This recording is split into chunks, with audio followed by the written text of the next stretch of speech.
Au départ, je ne connaissais rien de la relation client, mais j'ai toujours aimé rendre service. Ici, j'ai découvert un univers que je ne soupçonnais pas.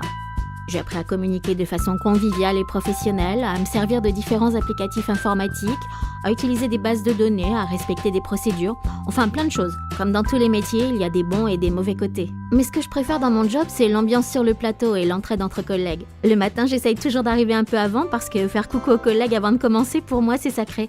Je rencontre des gens de tous les âges et de tous les styles. Ça, c'est Samuel, mon team manager.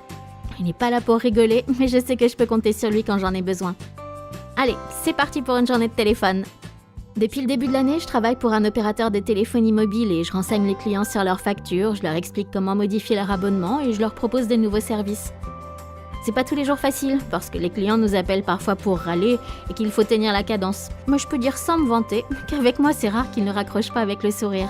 Comme je suis ancienne sur l'activité, mon team manager me demande parfois de prendre sous mon aile les tout nouveaux qui viennent juste de finir leur formation d'intégration. Avant de se jeter dans le bain, ils écoutent mes conversations avec les clients et observent ma pratique. Entre les appels, je prends le temps de répondre à leurs questions. J'aime beaucoup partager mes savoir-faire et leur donner mes astuces.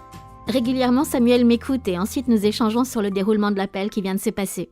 C'est l'occasion de faire le point sur mes progrès, de clarifier ce qui doit l'être et de se fixer des objectifs. Je sais que je suis particulièrement douée pour instaurer avec les clients une relation conviviale et pour leur apporter satisfaction. Après, je sais aussi que j'ai tendance à faire durer mes appels et sur ce point, Samuel m'a donné plein de conseils et m'a beaucoup accompagnée.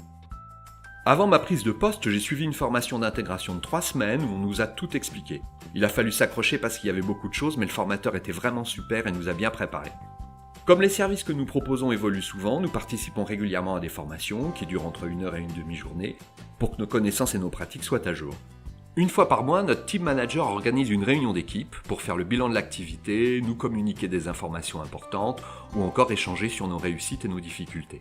C'est vrai que ça fait du bien de sortir du plateau quelques heures, mais surtout c'est toujours très instructif et un vrai moment de convivialité.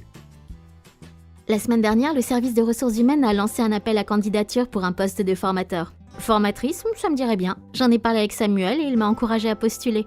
Il m'a rappelé qu'ici, la majorité des encadrants ont commencé par occuper un poste de conseiller. Enfin, il pense que mes qualités relationnelles pourraient faire de moi une bonne formatrice. Même s'il faut que je progresse encore dans ma gestion du temps. Moi, je vais me lancer. On croise les doigts.